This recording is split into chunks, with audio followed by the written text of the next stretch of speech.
Hello, hello. It's a little cold down here. Look at this blanket, isn't it cute? It's gonna grow up to be a coat one day. Yeah. Okay. Sup, YouTubies? I need to stop doing that. Okay. Hi.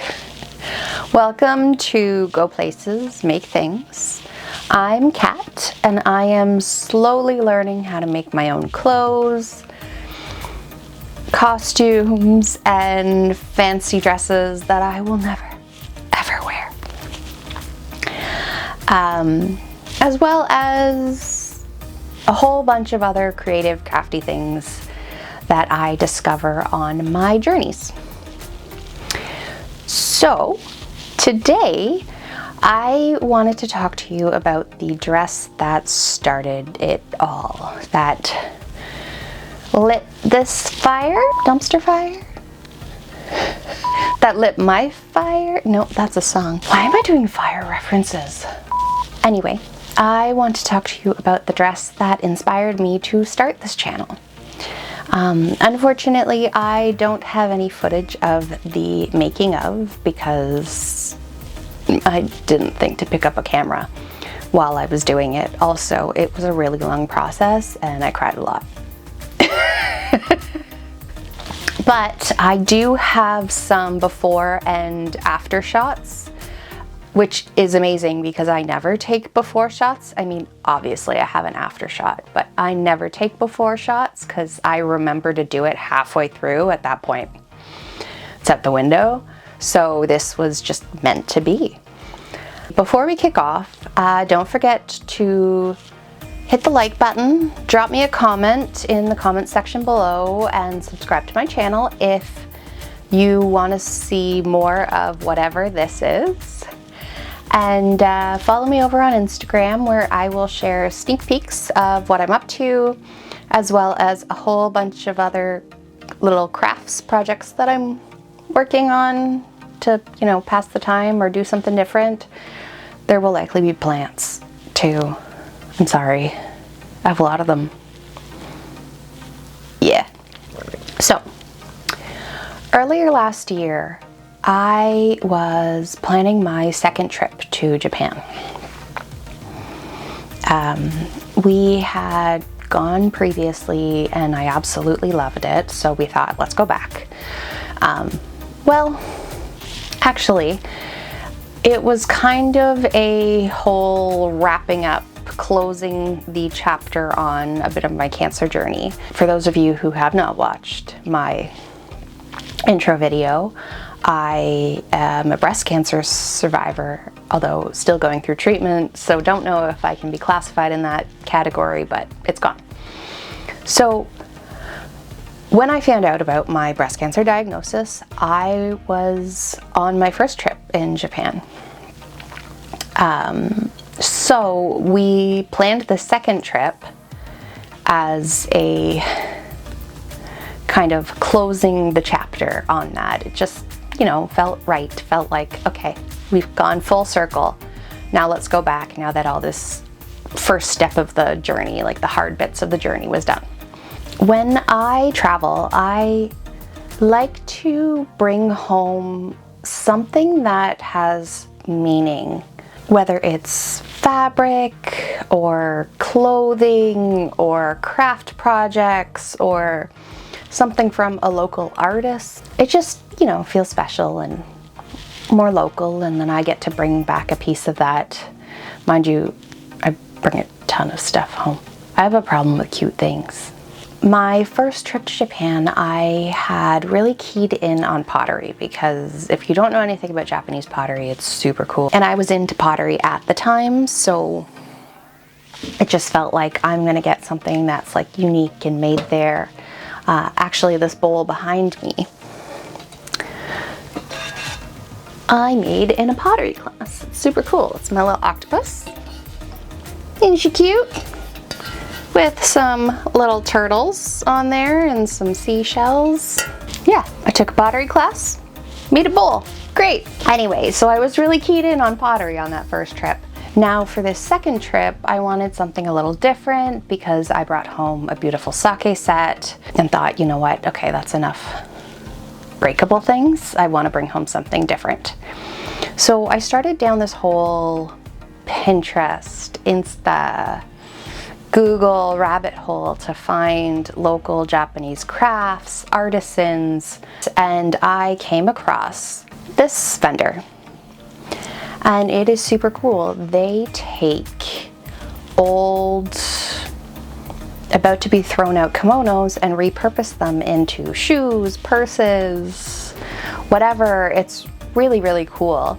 So naturally that got me going down a rabbit hole of, wait, can I do something with kimono? And what I discovered is every year there are tons of kimono being thrown away, donated, sitting in closets doing nothing. And I thought, okay, that'd be really cool. So I started talking to my partner about what I was finding, the cool kimono repurposing, and was telling him like, it'd be really cool to do something with that.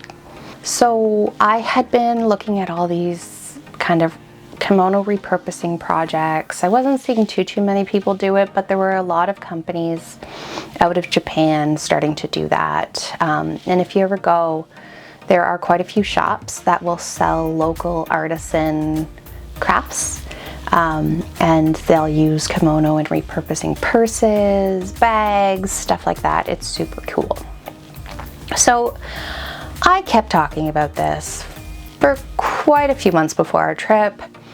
And one day, my partner and I were walking around a mall, as you do, because we had a wedding coming up, and I thought, okay, I'm gonna start looking for dresses because again, my body had changed and I didn't quite know what would fit, what I'd like. On this particular trip, I was having a bit of a meltdown. I wasn't finding anything I liked or within the price range I wanted. And out of nowhere, my partner goes, well, why don't you just make a dress out of a kimono? You've been wanting to do it, so just like, do it. Well, dang, why didn't I think of that? So that got me super excited, and naturally the dopamine starts flowing. So I'm like, okay, let's go now, because I want to go pick up a bajillion kimono and bring them home. I'm excessive. Even though I suspected that my partner had only suggested it because he desperately wanted to leave the mall and stop watching me in my spiral, it really did have all the hallmarks of a cat project. Short timelines, big pressure, no skills or experience making a project at this level, no idea what's involved, likely to drive my perfectionist brain insane? Check. So naturally I thought, I can do that. So we went to Japan. I filled up a suitcase full of secondhand kimono, and here we are. Now, this first dress that I made was the dress I made for a wedding, and it was my very favorite kimono that I brought home. Why I chose to start with my favorite, I don't know. Probably would have been great to ease into it, but you know, full speed ahead and all. And this particular one was my favorite, not only because of the pattern, but because of the experience I had buying it. We were on our last day of the trip, and we decided to go to a place called Yonaka Ginza, and we found this tiny little secondhand shop, and it was just floor-to-ceiling kimono. So I started digging through the piles and kind of going through the racks, and the cutest older Japanese woman was working there, and she didn't speak a word of English. And I found this one and I pulled it out, and I wasn't going to try it on because I knew I was just going to turn it into something else, but she insisted, and she was about she was up to here on me, and she insisted on helping me put it on, which is totally normal in these shops. So she helped me put it on and kept going, kept helping me, and ties the little sash around my waist, and we put it on. And there was another woman in the shop, and they were so adorable because they're trying to use the only English that they know, which is like, oh, beautiful. And I'm just like, yeah, I really like this one. I'm gonna take it. I picked up a couple other things in the shop too. And as I was purchasing it, she turns to me and hands me a couple of sashes and just goes, present.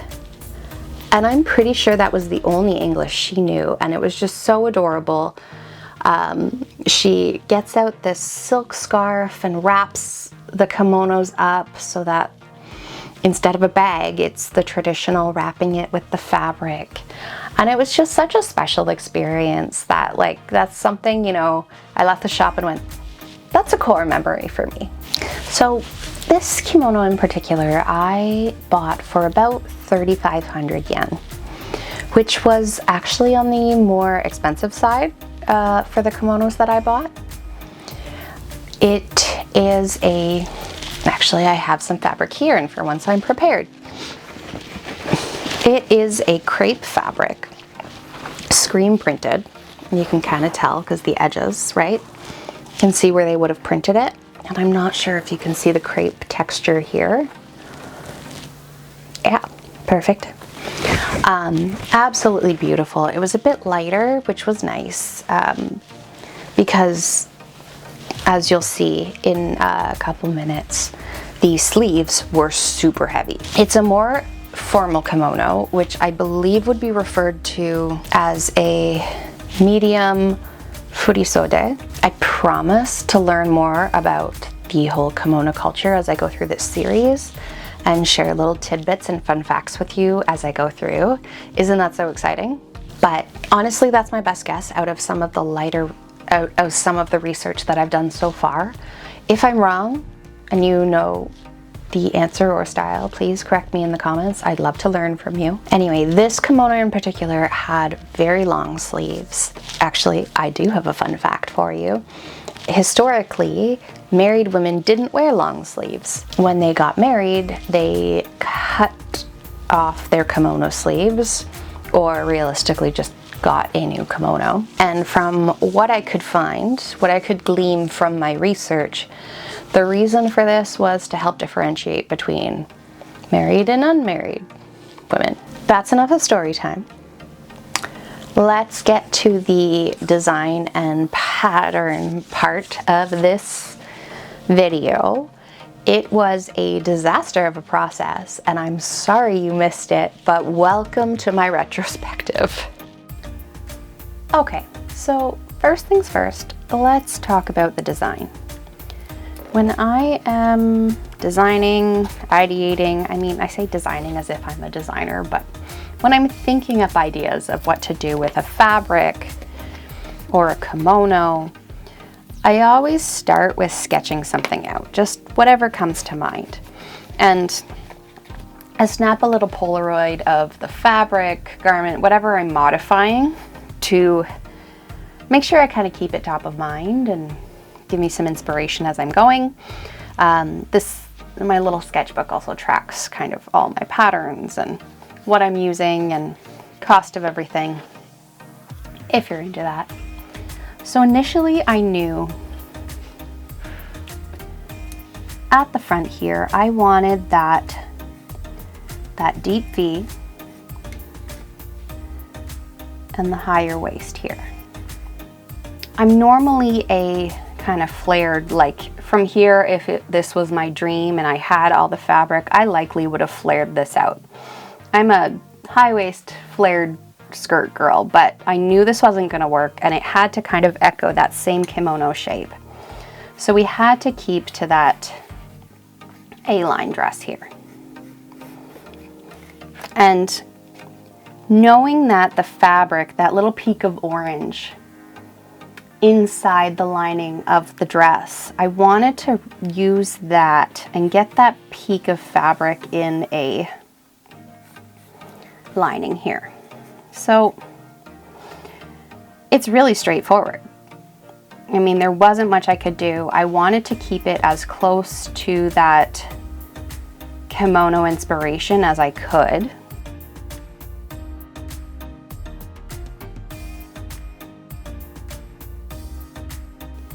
Now, on the back here, what I knew is I wanted to echo this same V at the back. Get that bit of V there, knowing I'd need some darts here, and just that straight skirt. And there we go. And then we'd have our kimono sleeves wrap around here.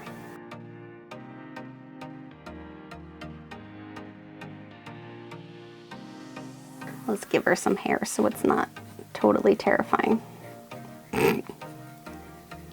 That might be more terrifying. Okay. Oh boy. All right. Okay, so we had the shape, knowing I wanted that echoed back, the V in the back to echo that front there.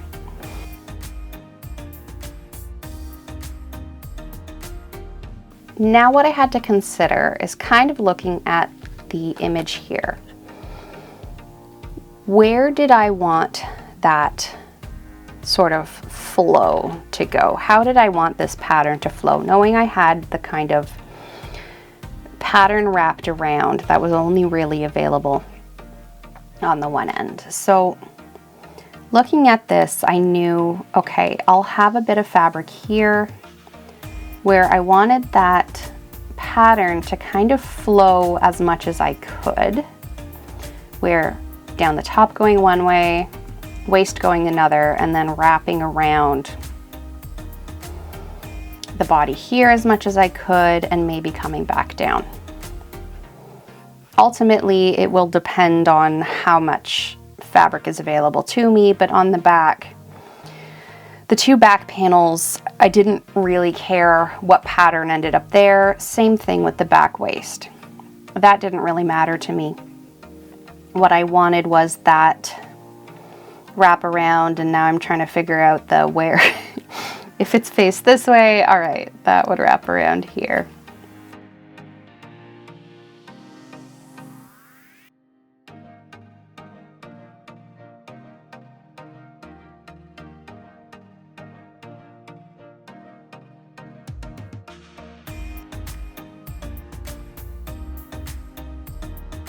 And part of what I actually really liked about this pattern too, on this kimono, and why I fell in love with it, is the pattern itself is full of wisteria flowers. You'll see it on the final dress. There's actually a wisteria flower that ended up right on the waist here, but you can kind of see them poking in, and the reason I fell in love with that is it actually echoes the wisteria on my tattoo. And really these sketches just kind of give me a base to think of, okay, what pattern do I have to hunt down now to be able to do this? And the pencils that I'm actually using are watercolor pencils, and I love them. I'm not so talented with watercolors myself because I tend to make them too wet, and then the paper gets really wet, and then it dries in a really weird state.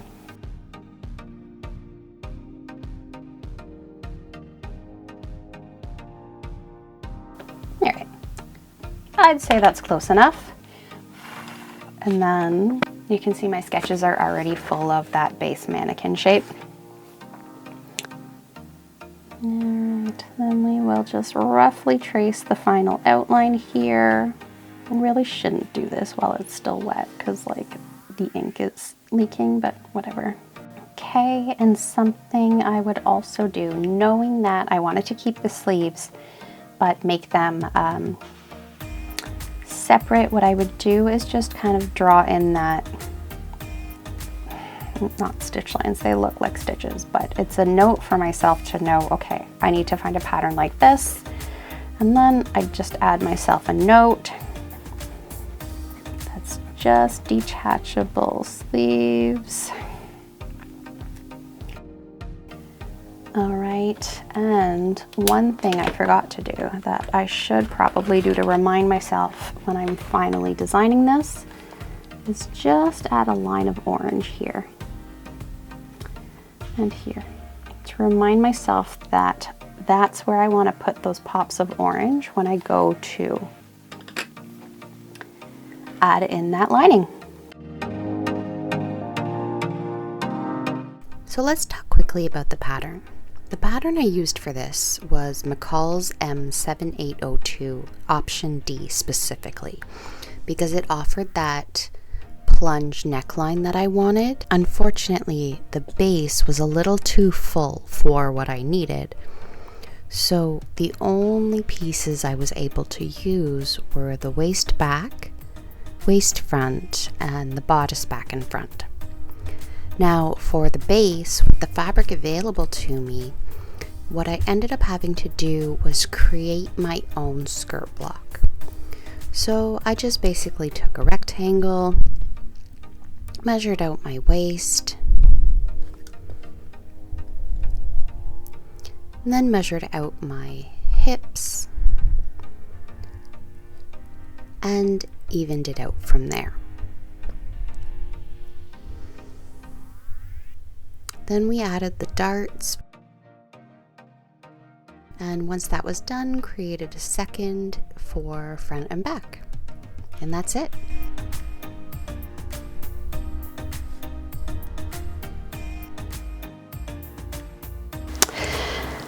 I'll be honest, I had quite a few meltdowns making this dress.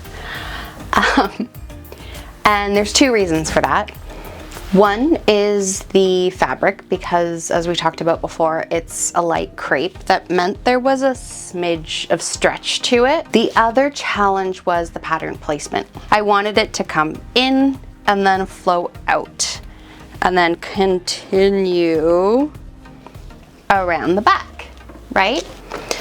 Now, the challenge with this was, as I started sewing the panels together, right, because the kimono was in such small bolts, I had to sew the panels together. And that meant that as I sewed them together, I had to try to match that up, and I didn't quite do a great job of it. If I had, I actually wouldn't have had enough fabric to finish this base. So I left a bit of a margin of error, hoping, okay, it won't matter from a distance. But it wasn't a picnic, I'll tell you that. And then as I got around to it,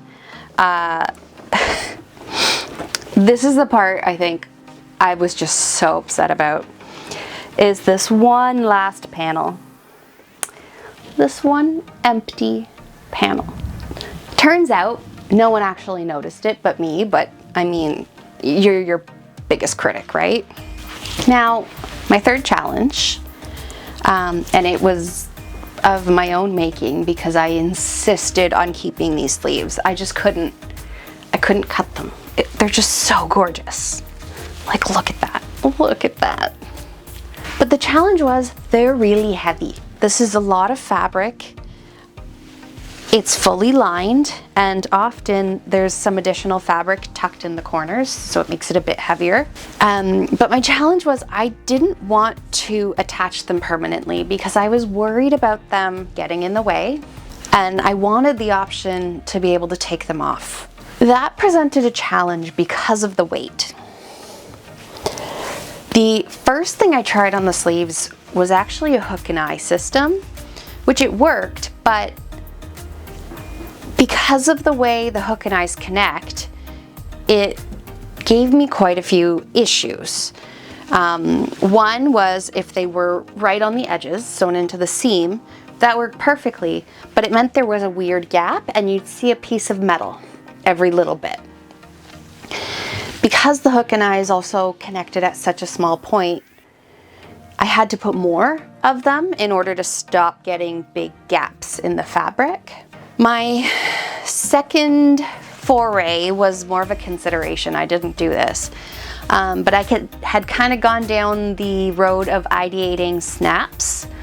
And snaps might have worked, but again, it would have resulted, well, not again, because I didn't say this last time, but it would have resulted in the fabric peeling up, because either way, you'd have to overlap the fabric. So you'd get this weird kind of one laying on the other or one tucked into the other, and that's not quite the look I wanted. And I kept picturing kind of that like 70s TV, like quick change TV shows where like it takes them 60 seconds to get changed, or like tearaways from the 90s. Anyway, so I didn't like that. Finally, I took some inspiration from Renaissance clothing in doing lace-up sleeves. I did first purchase some lace tape, not lace, like lace-up tape where they have kind of the rolls on them. But again, it resulted in the same issue. And the tape that I had got, the loops were elastic, so it meant that they'd stretch and pull in weird ways, so there wasn't that close connection. So my last resort was grommets. I found some super cute grommets that were just little flowers, and they were actually quite easy to work with. I've heard most people hate working with grommets, but I don't know, for some reason in my brain, I like grommets, but then really, really regret it when I go to, I don't know why my hand has been in the sleeve so long. Really, really regret it when you have to lace it up, because that's a pain in the butt. Once I attached them, I realized that they would just slide down. It's not doing it as much, obviously, on the mannequin because it's fabric on fabric, but the minute I put it on, it just kind of folded over. Looked cute, but wasn't wearing it like that. The solution that I came up with, and let me know in the comments if you would have done it differently, because I finished this the day before I had to wear it for the wedding. Had a bit of a meltdown, and this was the second thing that came to mind, and it worked, so I just went with it. But what I chose to do in here was, and I actually don't know where the piece of thread went. Let me see if I can find it. Okay, so I can't actually find the piece of ribbon that I used for the back, but we're just gonna kind of make a quick little device. But what I devised was a little hook and, oh, it's in the dress. Okay, so what I devised was a little hook and eye system here. So again, there's a hook on the end of the fabric here and an eye on the inside here. We just hook that on, and then again, hook an eye on the other side.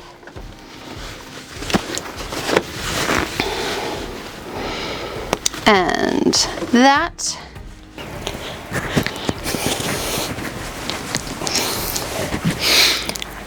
overall, I am super happy with the way this turned out. It is so gorgeous and so comfortable, because part of that lining is also silk, so it's just so soft.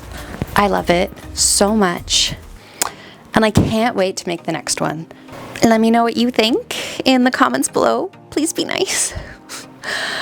And don't forget to like this video if you want to see more, and subscribe to my channel for updates. They're like right down there. Do it.